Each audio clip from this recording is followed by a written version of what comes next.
Keeping Up with Jones, the Lonnie Jones podcast adventure, is brought to you by TKM Incorporated. This company, located in Moss, Tennessee, specializes in erosion control, hydroseeding, hydromulch, silt fence. They do minor excavation work, and they also provide traffic control and construction signs. Their mission is keeping people safe. Their passion is wishing that all men could be saved. TKM stands for The King's Men.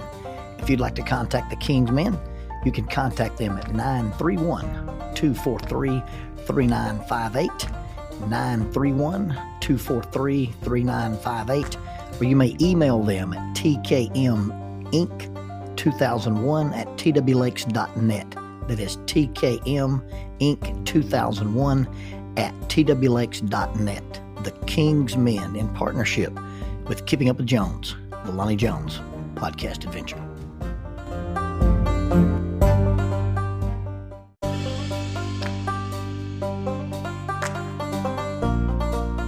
SJ&L General Contractor is a full construction company that primarily focuses on civil construction and asphalt sales in the Huntsville and Fayetteville regions.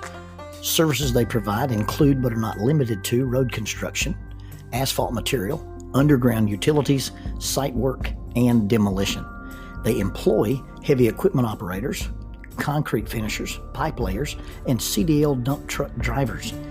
If you would like for this company to work for you on your project, or if you'd like to work for them as an employee of this family-owned business, you can contact them at 931-433-4660. That is 931-433-4660, or 3W's and a dot, sjnl.com. That's www.sjnl.com. SJ&L General Contractor is a sponsor of Keeping Up with Jones, the Lonnie Jones podcast adventure. The first time I went deer hunting in Alabama was after we'd moved to Huntsville. Jackie and I moved to Huntsville in 1986, and we were allowed to live in a house that the church owned. It wasn't really the parsonage, but they owned this property on Kenwood Drive in North Huntsville, and we lived in the basement. Now, you walk out of the basement door where our cars parked, and there were these huge pine trees, and I would throw ropes over the limbs of the pine trees and haul myself into the air like you would using a double rope technique, and lock myself off and swing around the trees and practice my rappelling skills. And this became a fascination of one of my neighbors.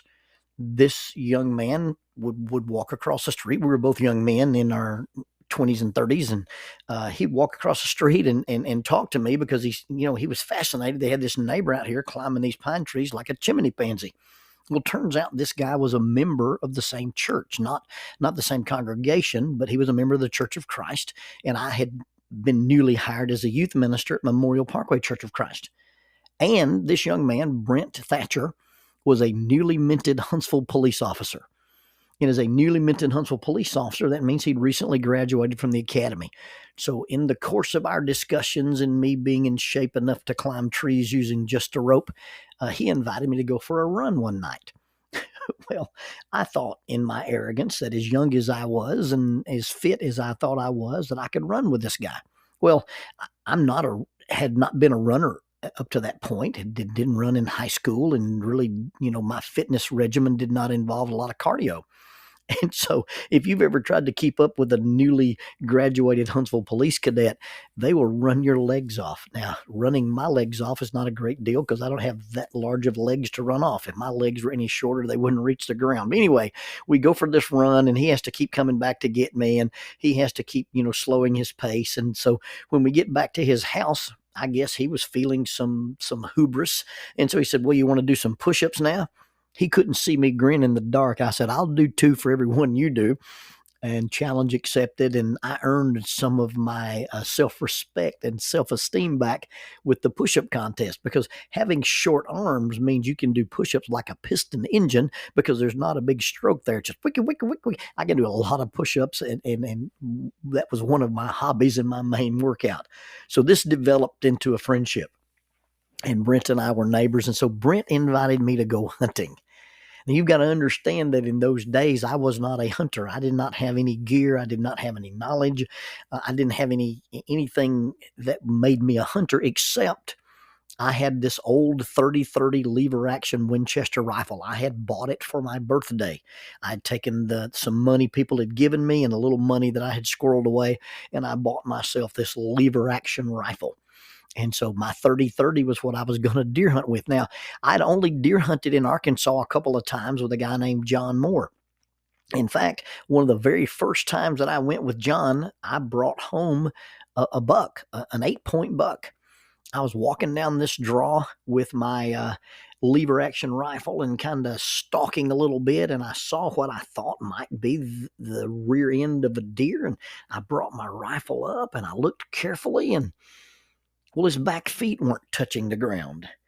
Now, I'm not foolish enough to shoot a deer that can levitate. There's some kind of shaman activity going on. There's some kind of shapeshifter here. So I'm being really careful, and I trace the outline of the deer, and his head's on the ground and his tongue sticking out. Well, I whisper to John, John. He looks over at me. What? I see a deer. He holds his hands up and he makes the motion of shoot it. Well, I pull my hunting knife out, stick it between my teeth, and go charging off into the woods. John thought I'd lost my mind, but this deer had tried to jump a fence and hooked his back legs in the top strand and apparently had broken his neck. There was no signs on the deer where he'd struggled against the barbed wire like he'd been entangled. He just simply was probably trying to show off for the ladies and instead of doing a deer jump, he did a Pepe Le Pew jump, and his feet caught and bam, broke his neck. We brought this deer out of the woods. We field dressed it, and we butchered it and subsequently cooked some of it and ate it. Everybody in town thought I'd killed the deer. I said, no, I didn't kill the deer. I found it. No, you didn't. But the first deer ever brought out of the woods. So I've never even fired this rifle at a deer. So that's my hunting gear to go with Brent. I put on a pair of sweatpants, and over the sweatpants, I put on some woodland camouflage. I had a pair of old leather boots that my dad wore in the National Guard. I had a full face toboggan. And that was my hunting gear. I didn't even have I didn't even have a camouflage jacket. I had an old field jacket that was solid black that I had bought somewhere. And so here we are going out into these woods. And I realized that in order to be successful, I probably need to be in a tree. Now, the terminology gets funny here because sometimes I tell people I like to hunt off the ground. And half the people who hear that phrase think you're sitting on the ground and hunting. Well, when I say I like to hunt off the ground, that means I get off the ground. I get into the air and do it. And maybe I should be saying I hunt from a tree or hunt from the ground. And anyway, I didn't realize I've got to be in a tree. Well, I don't have a tree climber. And in fact, I'd never even seen a tree climber at that point in my life. I didn't know how people climb trees to hunt. So I took a short piece, a 40-foot piece of rope, and a 25-foot piece of webbing, the little flat tape-looking rope, and then a handful of carabiners, and walked into the woods with Mr. Thatcher. And he said, this is a good tree that you could hunt near. There's a deer trail that comes by it. And then what are you going to do with this rope? Well, I'm going to climb this tree. and he looked at me askance, and I threw the rope over a limb just like I was doing in my backyard. Tied one end of the rope into this makeshift harness. Now you can tie a harness out of about an 8-foot piece of webbing or an 8-foot piece of rope. It's called a Swiss seat. There's a version of it called a Ranger seat. Well, the version of the harness that I was tying at this time, I called it Joe Spider Modified, and that's a different story completely. But it's a combination of the Ranger harness and a Swiss seat. And you can take the extra length of webbing and wrap it around and make it extra secure, or you can use the extra lengths of webbing and tie a carabiner to each end, and then you can wrap that around a limb or around a rafter, and it allows you to be positioned in a tree and not just dead-ended real close to you, gives you the ability to move. And so I throw this rope over the limb, tie it to myself, pull myself into the tree using a version of a double rope technique. Now, Brent will tell you I climbed 70 feet. I didn't. I climbed high enough to hunt. And then I'm standing in this tree, and I throw one of my lanyards coming off my harness around the limb and one around the trunk. And I position it such that I can just sit back and rock in this little makeshift swing. And I hunted like that. Before daylight came, I ate an apple and I dropped the core. Somewhere after daylight, these deer came down the trail. Now, this is the time of my life when you couldn't kill a female deer with a rifle. You could only kill does with a bow. I wasn't bow hunting. I was rifle hunting. I didn't even have a bow. I didn't bow hunt at the time.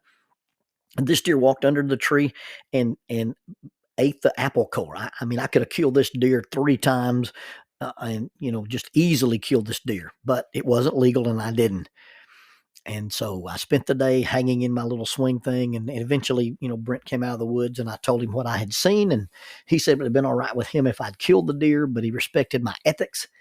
And he went back the next week with his bow and killed the deer from this same position. Well, I didn't really tell anybody what I did to hunt with him that day. And I'm not sure he told anybody else other than talking about, my crazy neighbor who climbs trees like this. To tell you the truth, I was kind of ashamed of the fact that, I didn't have the right gear and I didn't have the right climbing stuff. And I had taken this rope and this conglomeration of webbing and carabiners and invented this thing.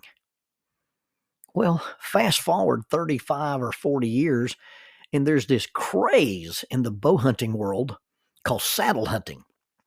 And saddle hunting is where you take a harness that is modified to look like a tree cutter saddle. The difference in a climbing harness and a tree cutter saddle, number one, climbing harnesses are lightweight. Tree cutter saddles are very substantial, heavy material. And a climbing harness attaches right at your waist. It attaches real close to you. A tree saddle has a bridge, has a piece of rope that goes from like your left hip to your right hip, and it might be 18 inches in length. And when you clip into it, you've got the ability to move sideways and position in case you're in a tree and you have to turn and cut, or it just gives you a lot of mobility. Well, there are guys that are bow hunting now in a lightweight version of a tree cutter saddle, and they call it a hunting saddle. Now, if you buy a tethered, that's a company, a tethered Mantis saddle, you're going to spend right at $350 for that.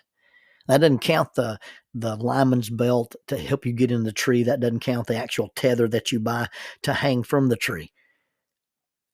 And this phenomenon of hunting from a suspended swing seat, a tree saddle, it's taken over the bow hunting world. And with all modesty, I invented it. But because I was ashamed, I didn't tell anybody who was a real hunter. Well, I hunt from a rope. I didn't tell anybody who had a climbing stand or a lock-on stand. Well, I just climb into a tree like a savage and hang from a rope like Tarzan. It turns out that the thing that I was doing just to get by is something that everybody wants to do, and it's become super, super popular, and it's a very lucrative business if you're the guy who makes and sells tree saddles. And just get on the internet and look at all the different ways people are innovating and telling people, well, this is how you climb in a saddle. This is how you can eliminate a number of sticks. This is how you can climb without using any steps. And I climbed into the tree using just a rope and just my harness, and although I felt inadequate and I felt like I was substandard and felt like I was just getting by, it turns out that the thing that I did and was ashamed of is now super, super popular. In the 16th century, people put liners in their cupboards and in their cabinets. Let me modify that. In the 16th century, poor people put these paper liners in their cupboards and in their cabinets, and sometimes in their smaller rooms, and the poor people decorated their walls with paper on the wallpaper. And that's what the poor people did, not the aristocrats. And then suddenly there's wallpaper in mansions and in hallways and in guest rooms and in state houses. And the thing that the poor people did just to get by became the thing everybody wanted in their homes, decorative wallpaper. We didn't have carpet in our house until I was a senior in high school. We had bare hardwood floors. And now walk into a house and see if you can find any carpet. Everybody now has bare hardwood floors. Now, the thing that doesn't get me is I pull all the carpet out of the house and spend, a week putting new flooring in. And then Jackie says, and by the way, we need a rug for the living room. Honey, we just tore all the carpet out of the house and put this hardwood floor in, and now you want to put a little rug that doesn't reach every wall in the house. I don't understand that. I don't get it.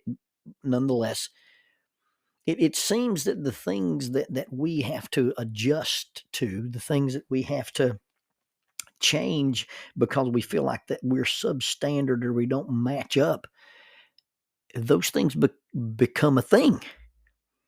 The things that we have to do to innovate actually become the next innovation. Learning to operate within our parameters, learning to celebrate what we are rather than spending an incredible amount of time worrying about what we're not, may be one of the greatest lessons that I ever learned. If you take a rope, and I'm talking about climbing ropes, but it applies to any kind of rope. But if I take a rope and I put a knot in it, that rope, for practical field purposes, the technical numbers are a little different for a figure eight knot versus a bowline versus a hitch. But for field purposes, when you put a knot in a rope, that rope becomes weaker by 50%. And so when you're talking about, hey, I'm going to use this rope, but if I put a knot in it, it weakens it. The question is, what good is a rope that you don't put a knot in? You see, if you don't wrap a rope around something or wrap a rope around itself and create a loop or some kind of a bite that you can attach to, unless you're the kid from Johnny Quest, a rope is useless except for a jump rope or a boundary marker. And the very thing that makes the rope vulnerable also makes it functional. Now, if you're not just climbing a rope like for CrossFit or just to improve your hand strength, and you're not using it as a rope swing, when you're talking about the vertical environment and you're talking about climbing, or you're talking about rescue, or you're talking about vertical access, the rope's job is to hold you. It's not your job to hold the rope. And if you put a knot in a rope and create a loop or a bite and you can attach it to your harness, that rope will not let you go.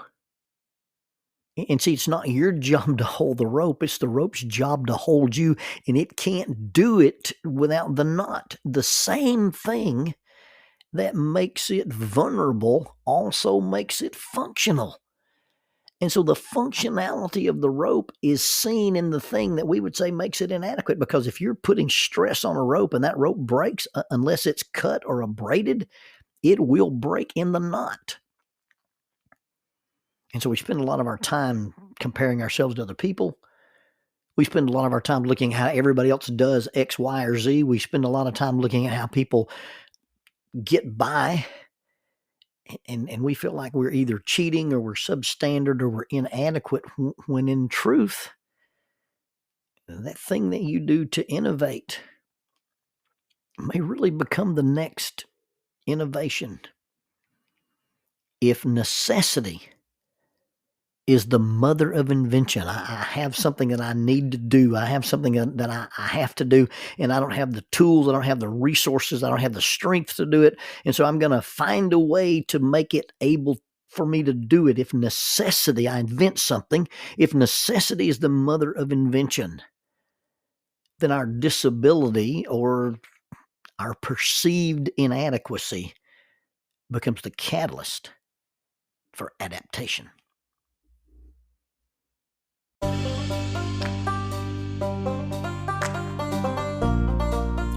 Using the tool of shortwave radio, World Christian Broadcasting literally covers the world every day with the gospel. They use 2 large curtain antennas. One is located in Anchor Point, Alaska, and the other in Madagascar. They send out messages that are recorded at their international home in Franklin, Tennessee. They make available 40 hours of broadcast every day.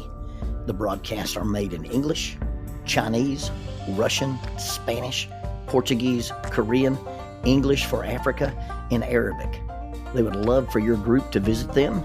You can bring your ladies group, your youth group, or your men's group. Just give them a call at 615-371-8707, 615-371-8707, or you can go to 3Ws worldchristian.org, find the donate here button, and make a financial contribution to support this work that literally covers the world every day with the gospel. World Christian Broadcasting, in cooperation with Keeping Up with Jones, the Lonnie Jones podcast adventure.